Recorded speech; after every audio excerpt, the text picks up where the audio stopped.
Hey, thanks for having me. We were talking about drones. No business like drone business. You've got some serious drones here in the Well, I studio, brought some my stuff friend. in here this morning for you guys to take a look at. They're not all, as I like to call them, the helicopter spider. Yeah, like you see. There are no missiles on this. So we don't even classify it as a drone. I've been flying remote control aircraft for 15 years. Mm-hmm. I picked it up on a whim. Basically, I had seen stuff in the magazine, see some stuff online or TV, and was like, you know what?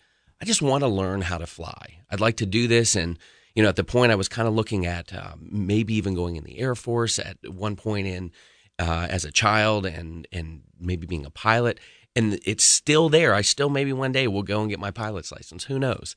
But flying remote control aircraft just kind of took that passion for me of flight and allowed me to put it into a practical kind of release there. Mm-hmm.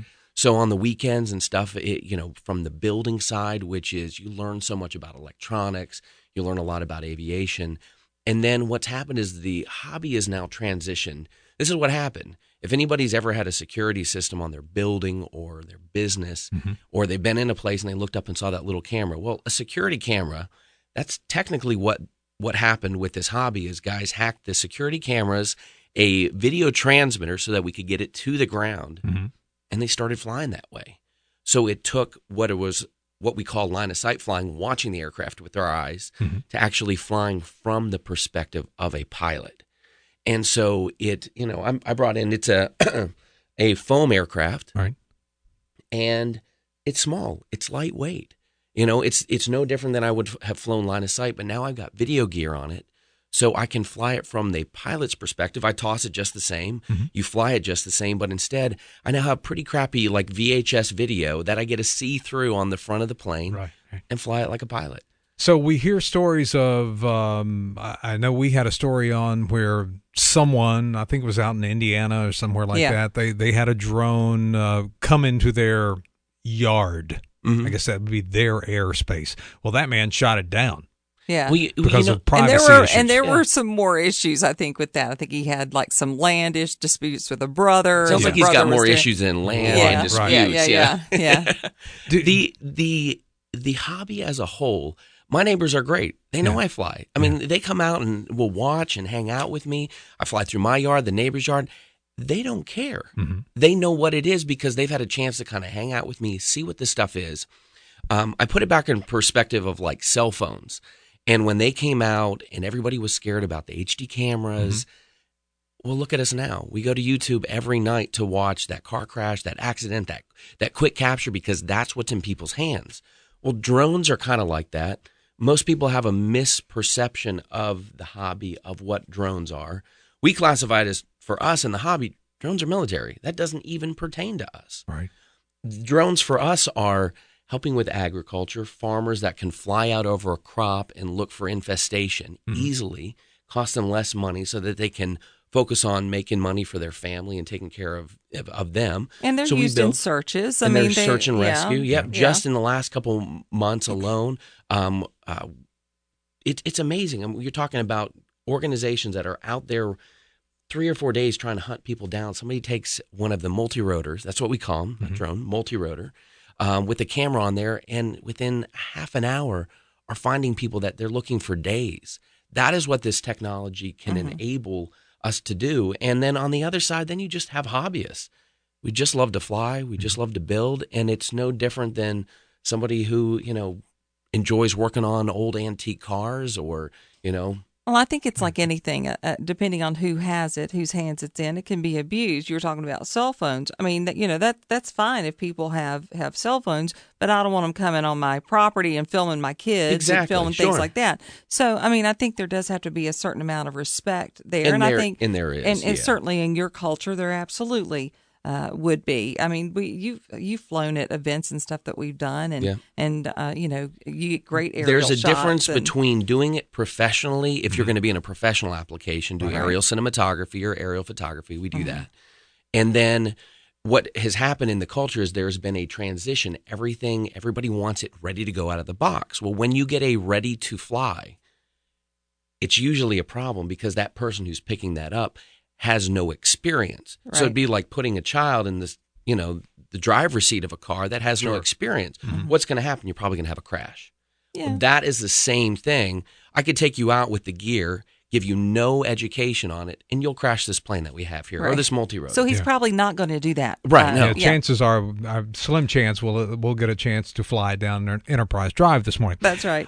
Do you see with the FAA getting involved, are they going to put too many regulations on it? Yeah, there's definitely a lot of regulations. Earlier this year, we hosted. So my store that we deal with this, we build, manufacture aircraft for guys at Stone Blue Airlines. We've got a store down on 5th Street, and I encourage anybody who's interested in this tech, just that wants to see it and basically put their fears to rest.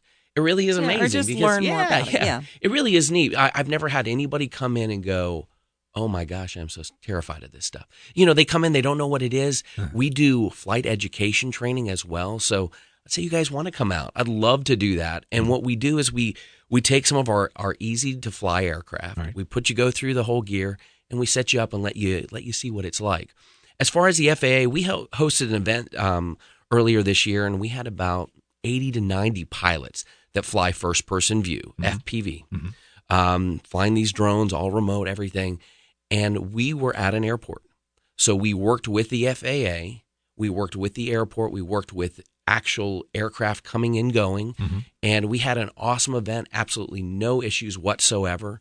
And I think what has to be done specifically with the FAA is that regulations come down, but that they really seek out the individuals that are working on the hobby side, and they differentiate that between those that are in the UAS or basically autonomous side that's maybe more on the side of military. Right. We're not even in the same group, much like you hopping in your car in the morning, you don't jump on and go to the Daytona 500. Just because you drive a car, you're in very different leagues. Doesn't mean you couldn't drive there. It just means you're going to be at a very different level. And I think if they look at us that way and they allow this 100,000 guys or children that are flying and doing this hobby, whether from very small, just starting foam board stuff to guys that are progressing or flying helicopters, there's so much to this hobby. And what's happened is everything's been lumped in that we're all in the same mix. A 747 and this little plane that you're looking at here, we're not in the same mix. And the guys that are doing it professionally and guys that are passionate about this, we're not flying over airports. Right. We're not flying over your house to look in your windows. I mean, to be honest, we're lucky if we can find your house. Most of the time when we go out and fly, we fly together, and it really is, we're like, where are you? Where are you in the sky? We try to fly together and do formation and stuff, and it really is, we're like, it would be great if we could see a whole lot better. And the reality is we don't. Most of what you see on YouTube and stuff is we slap HD cameras on so that we can get good in-air footage, because what we bring back is worse than VHS. So it really, it's very different. Once you come out and kind of fly and see this, you're just like, how do you keep it in the air? That's the part where you get that going. But we're excited where the technology is going. I mean, Amazon, just this morning, Walmart is looking at the possibility of doing delivery stuff. Where that'll go and how long that's going to take, it's going to take a while. But it's neat to see what the possibilities are. Yeah. Here's the biggest thing, not just those companies, but medical. Earlier this year, a company called Flirty did a delivery of medical supplies. So it was a drone that flew in, and then from there, a multi-rotor took medical supplies out over a half a mile to deliver to an area that would have taken them quite a bit longer to get to had they driven. Right. So the idea there is that there is so much practical application to it that now all these other companies are going, hey, well, we could deliver whatever you want. The idea, though, is you're going to probably have selected areas in towns, or who knows, maybe it'll be like a New York City where it's going to be rooftop to rooftop and somebody gets it that way, but it's going to be a while off. Well, it definitely and you see football games, you see the midfield camera that they have on wires. I would think the use of a drone is going to be a lot easier. Well, it's been used in movies for the longest time, and people aren't really thinking about that. It's been out there. It's just that it's become so popular now and so mainstream that for those that maybe hadn't heard about the technology are just seeing so much of it now that it's an overdose. Holidays are coming up. There's a lot of toys and a lot of options that you can pick up. Just know that a lot of stuff from the Walmarts and the Targets and the shopping center, you're not going to spend a lot of money, but just know that it's not going to probably last a long time. That's toy grade, and it's great to just kind of test the waters and see, but just know that your investment is probably not going to be around a long time. When I buy stuff for my kids that are $30, $40, I know that it's going to be around for a few weeks, and then somebody's going to probably step on it. It's just, and it's not going to come back. My boys will fly it into something. So, that's. We did hear from a helicopter pilot, though, this morning, one of our listeners who's a helicopter pilot, who says that, he does have a concern about more of these being in the air because he's seen these videos of idiots losing control. Right. Those are his words. And it's like a bird strike, which he's had happen in a helicopter at less than 50 feet. So, I guess the more in the air with less experienced people, I guess those would be legitimate concerns for people like helicopter I think safety pilots. is a legitimate concern as you look at it. Sure. And does there need to be some regulation? Absolutely. Is there stuff in place now? Yes. And that really hasn't changed. Under 500 feet has been the hobbyist airspace for a long, long time. And the reality, as far as like a helicopter pilot, I've got friends that fly with us that are pilots. We've got guys that are 747 pilots that fly this. It's just a matter of education. And for those that are doing it on this side and are serious about it, we take safety serious. 15 years of flying, I don't have the incidents. We don't. Right. 5 years solid of flying FPV and doing this, I don't have issues because we are careful to have spotters. We check our airspace.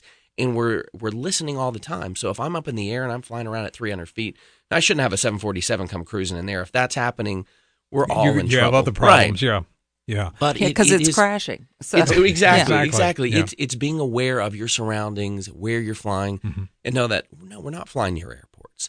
And as far as for the helicopter pilot, things that way, I've been up in helicopters. I understand that side of things. From an FPV standpoint, even if we're at 300 or 400 or 500 feet.